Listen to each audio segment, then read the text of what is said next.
Hi hello ನಮಸ್ಕಾರ welcome back to my YouTube channel. So ಇವತ್ತಿಂದು ಒಂದು ವಿಡಿಯೋನಲ್ಲಿ ಬಟಾಣಿ ಬಾತ್ ರೆಸಿಪಿನ ಶೇರ್ ಮಾಡ್ತಾಯಿದ್ದೀನಿ.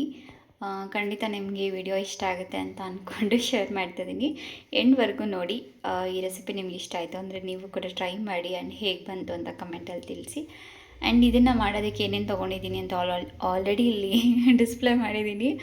ಸೊ ಮೇಯ್ನ್ ಬಂದು ಬಟಾಣಿ ಆ್ಯಂಡ್ ಹಸಿ ಬಟಾಣಿ ತೊಗೊಂಡಿರೋದು, ಮತ್ತು ಬೆಳ್ಳುಳ್ಳಿ, ಶುಂಠಿ, 2 ಮೀಡಿಯಮ್ ಸೈಜ್ ಈರುಳ್ಳಿ ಕಟ್ ಮಾಡ್ಕೊಂಡಿದ್ದೀನಿ, ಹಾಗೆ ಒಂದು 5 ಹಸಿಮೆಣ್ಸಿನ್ಕಾಯಿ, ಸ್ವಲ್ಪ ಕೊತ್ತಂಬರಿ ಸೊಪ್ಪು, ಹಾಗೆ ಪುದೀನ ಸೊಪ್ಪು, ಮತ್ತು ಒಗ್ಗರಣೆಗೆ ಬಂದುಬಿಟ್ಟು ಈ ಕಡೆ ರೆಡಿ ಮಾಡ್ಕೊಂಡಿದ್ದೀನಿ ಸ್ವಲ್ಪ ಗೋಡಂಬಿ, ಪಲಾವ್ ಎಲೆ, ಮತ್ತು ಪಲಾವ್ ಐಟಮ್ಸ್ ಒಗ್ಗರಣೆಗೆ ಏನು ಬರುತ್ತಲ್ವ ಅದು. ಆ್ಯಂಡ್ ಇವಾಗ ಬಂದುಬಿಟ್ಟು ಇದರಲ್ಲಿ ಶುಂಠಿ ಮತ್ತು ಬೆಳ್ಳುಳ್ಳಿ ಮತ್ತು ಕೊತ್ತಂಬರಿ ಸೊಪ್ಪು, ಪುದೀನ ನಾನು ಮಿಕ್ಸಿ ಮಾಡ್ತೀನಿ, ಹಾಗೆ ಹಾಕ್ಕೊಂಡ್ಬಿಡ್ತೀನಿ ರೀ. ಸೊ ಇದಿಷ್ಟು ಚೆನ್ನಾಗಿ ಪೇಸ್ಟ್ ಮಾಡಿದರೂ ಆಯಿತು, ಇಲ್ಲ ಎಲ್ಲ ಒಂದೇ ಸಲ ಆದರೆ ನೀಟಾಗಿ ಗ್ರೈಂಡ್ ಆಗುತ್ತೆ ಅಂತ ಎಷ್ಟಾಗುತ್ತೋ ಅಷ್ಟು. ಹಸಿಮೆಣ್ಸಿನ್ಕಾಯಿ ಕೂಡ ಇದರಲ್ಲಿ ಹಾಕೋಬೋದು, ಬಟ್ ನಾನು ಫ್ರೈ ಮಾಡೋದಕ್ಕೆ ಹಾಕ್ಕೊಳ್ತಾ ಇದ್ದೀನಿ. ಇದಿಷ್ಟು ಒಂದು ಸ್ವಲ್ಪ ರುಬ್ಕೊತೀನಿ. ಸೊ ಕಂಪ್ಲೀಟ್ ಈ ಥರ ಇದೆ, ಲೈಕ್ ಗ್ರೀನ್ ಮಸಾಲ ಥರ. ಹಾಗೆ ಇಲ್ಲಿ ಒಗ್ಗರಣೆಗೆ ಇಟ್ಟಿದ್ದೀನಿ. ಎಷ್ಟು ಆಯಿಲ್ ಕಡಿಮೆ ಆಗುತ್ತೋ ಅಷ್ಟು ಆಯಿಲ್ ಯೂಸ್ ಮಾಡ್ತಾಯಿದ್ದೀನಿ, ಅಂದರೆ ಅಷ್ಟು ಕಡಿಮೆ ಯೂಸ್ ಮಾಡ್ತಾಯಿದ್ದೀನಿ. 2 ಸ್ಪೂನ್ ಇದೆಯಾ ಅಥವಾ 1.5 ಸ್ಪೂನ್ ಇದೆಯಾ ನನಗೆ ಗೊತ್ತಿಲ್ಲ. ಸೊ ಹಂಗೆ ಹಾಕಿರೋದು. ನಾನು ಮಾಡ್ತಿರೋ ಕ್ವಾಂಟಿಟಿಗೆ ಇದು ಸಾಕಾಗುತ್ತೆ, ಸೊ ಹಂಗಾಗಿ ಹಾಕಿದ್ದೀನಿ. ಎಣ್ಣೆನೂ ಸ್ವಲ್ಪ ಬಿಸಿಯಾಗಿದೆ, ಅದಕ್ಕೆ ಏನಿಲ್ಲ ಮಸಾಲೆ ಅಂದರೆ ಒಗ್ಗರಣೆಗೆ ತೊಗೊಂಡಿದ್ದಲ್ಲ, ಸೊ ಇದಿಷ್ಟು ಹಾಕ್ತಾಯಿದ್ದೀನಿ. ಕೈಯಲ್ಲಿ ಇಟ್ಕೊಂಡು ವಿಡಿಯೋ ಮಾಡ್ತಿರೋದಕ್ಕೆ ಒಂದ್ಸಲ ಮೇಲೋಗುತ್ತೆ, ಒಂದ್ಸಲ ಕೆಳಗಡೆ ಬರ್ತಾಯಿದೆ, ನನಗೆ ಗೊತ್ತಾಗ್ತಾಯಿಲ್ಲ ಯಾವ ಥರ ಶೂಟ್ ಆಗ್ತದೆ ಅಂತ. ಅಡುಗೆ ಮನೇಲಿ ಥಿಂಗ್ಸ್ ಆ ಕಡೆ ಈ ಕಡೆ ಬೇರೆ ಬಾಕ್ಸ್ಗಳು ಕಾಣ್ತಿದೆ, ದಯವಿಟ್ಟು ಬೇಜಾರು ಮಾಡ್ಕೋಬೇಡಿ. ನನಗೆ ಟ್ರೈಪೋಡ್ ಇಟ್ಟು ಮಾಡೋಕ್ಕೆ ಸ್ವಲ್ಪ ಹಿಂಸೆ ಅನ್ನಿಸ್ತದೆ, ಹಾಗಾಗಿ ಇದೇ ಥರ ಶೂಟ್ ಮಾಡ್ತಾಯಿದ್ದೀನಿ.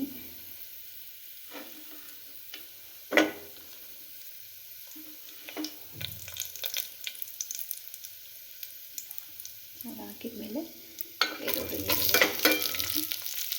ತುಂಬ ಈಸಿ, ಒಂದು 10 ಮಿನಿಟ್ಸಲ್ಲಿ ಆಗುತ್ತೆ ಬಟಾಣಿ ಬಿಡಿಸಿಟ್ಟಿದ್ರೆ. ಇಲ್ಲ ಅಂದರೆ ಒಂದು ಸ್ವಲ್ಪ ಟೈಮ್ ತೊಗೊಳುತ್ತೆ ಅಷ್ಟೇ. ಹಸಿಮೆಣ್ಸಿನ್ಕಾಯಿ ಅಷ್ಟೇ ಹಾಕ್ಕೊಳ್ತಾ ಇದ್ದೀನಿ. ಇವಾಗ ಒಂದು 5 ತೊಗೊಂಡಿದ್ದೀನಿ, ಖಾರ ಸ್ವಲ್ಪ ಮೀಡಿಯಮ್ ಆಗಿರಲಿ ಅಂತ. ಇನ್ನೂ ಖಾರ ಜಾಸ್ತಿ ಬೇಕು ಅಂದರೆ ಇನ್ನೊಂದು 2 ಹಸಿಮೆಣ್ಸಿನ್ಕಾಯಿ ಹಾಕ್ಕೊಳ್ತಾ ಇದ್ದೀನಿ.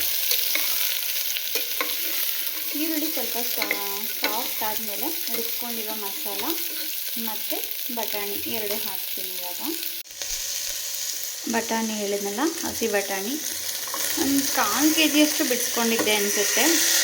ಸೊ ಇವಾಗ ಪ್ರೈಸ್ ಕೂಡ ಕಡಿಮೆ ಇದೆ, ಒಂದೊಂದು ಸಲ 200 250 ಆ ಥರ ಹೋಗುತ್ತೆ kg, ಬಟ್ ಇವಾಗ kg 50 ರೂಪಾಯಿ.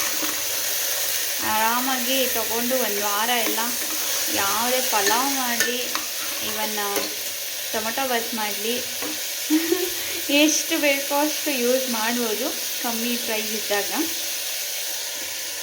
ಮಸಾಲೆ ಕೂಡ ಹಾಕ್ಕೊಳ್ತಾ ಇದ್ದೀನಿ. ಇದನ್ನೊಂದು 5 ನಿಮಿಷ ಚೆನ್ನಾಗಿ ಫ್ರೈ ಆದಮೇಲೆ ನೀರು ಹಾಕಿ ಕುದ್ಮೇಲೆ ಅಕ್ಕಿ ಹಾಕೋದು ಪ್ಲಸ್ ಉಪ್ಪು. ಇದೊಂದು 5 ನಿಮಿಷ ಇದರಲ್ಲಿ ಹಸಿ ಸ್ಮೆಲ್ ಹೋಗೋವರೆಗೂ ಚೆನ್ನಾಗಿ ಫ್ರೈ ಮಾಡ್ಕೊಳ್ತೀನಿ.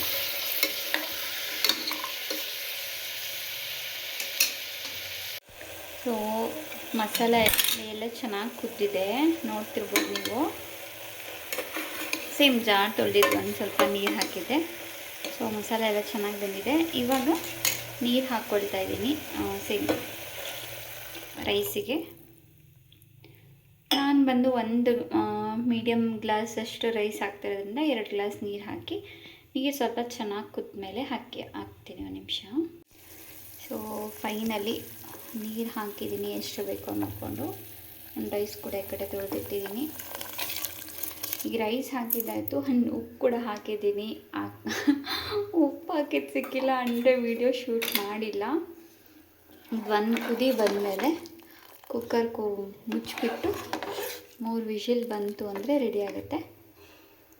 ಇದೇನು ಅಂತ ನೋಡ್ತಾ ಇರ್ಬೋದು, ವೈಟ್ ಪ್ಯಾಚಸ್. ಇದು ಶುಂಠಿ ಪೇಸ್ಟ್ ಮಾಡಿದ್ದಲ್ವಾ, ಅದು ತುಂಬ ಚೆನ್ನಾಗಿತ್ತು ಅಂತ ಸಿಪ್ಪೆ ತೆಗೆದಿಲ್ಲ ನಾನು, ಹಾಗಾಗಿ ಅದು ವೈಟ್ ಕಾಣಿಸ್ತಿದೆ. ಅದು ಶುಂಠಿ, ಬೇರೆ ಏನೂ ಅಲ್ಲ.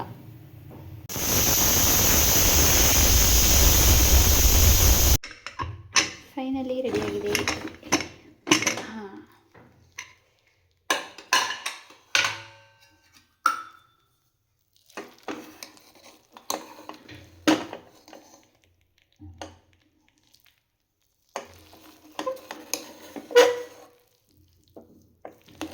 ಒಂದು ರೌಂಡ್ ನೀಟಾಗಿ ಮಿಕ್ಸ್ ಮಾಡಿ ಹಾಕ್ಕೊತೀನಿ ಇವಾಗ. ಸೊ ಫೈನಲಿ ಬಟಾಣಿ ಬಾತ್ ರೆಡಿಯಾಗಿದೆ. ತುಂಬ ಚೆನ್ನಾಗಿ ಗಮ್ ಅಂತ ಸ್ಮೆಲ್ ಬರ್ತದೆ. ಟೇಸ್ಟ್ ಕೂಡ ಮಾಡ್ತೀನಿ. ಆ್ಯಂಡ್ ಇದ್ರ ಜೊತೆಗೆ ಯಾವುದೇ ರೀತಿ ಚಟ್ನಿ ಆಗಿರಲಿ ಅಥವಾ ಮೊಸರು ಬಜ್ಜಿ ಆಗಿರಲಿ ನಾನು ಮಾಡ್ಕೊಂಡಿಲ್ಲ. ಮೀನ್ಸ್ ಈವ್ನಿಂಗ್ ಮಾಡ್ತಿರೋದ್ರಿಂದ ನೈಟ್ ಊಟಕ್ಕೆ. ಸೊ ಬಿಸಿ ಬಿಸಿಯಾಗಿರೋದು ಹಾಗೆ ತಿಂದರೆ ಚೆನ್ನಾಗಿರುತ್ತೆ ಅಂತ ಹೇಳಿ ನೀವು ಒಂದ್ಸಲ ಟ್ರೈ ಮಾಡಿ, ಹೇಗೆ ಬಂತು ಅಂತ ಕಮೆಂಟ್ ಮಾಡಿ.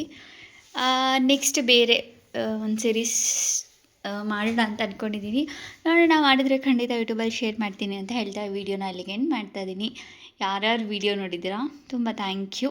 ಮತ್ತೆ ಸಿಗುವ.